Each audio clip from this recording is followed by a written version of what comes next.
এই যে এখন টাইমিং হইতেছে মানে হইতেছে। তো এই যে এখন আমি এই সসটা পুরোটা দিয়ে দিব এখানে।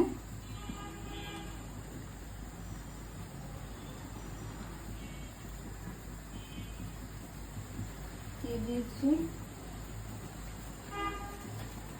তারপর দিব হচ্ছে গিয়ে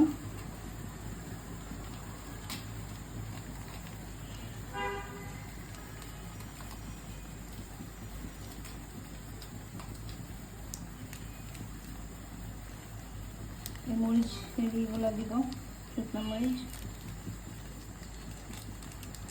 সবগুলো দিব। চামচ কোথায় আছে? এখন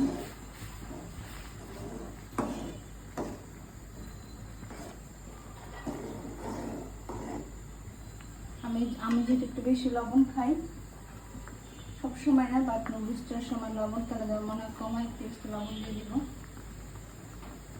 আর একটু স্পাইসির জন্য একটু চিলি ফ্লেক্স দিব। বাস হয়ে গেছে, আর 5 মিনিট রাখবো।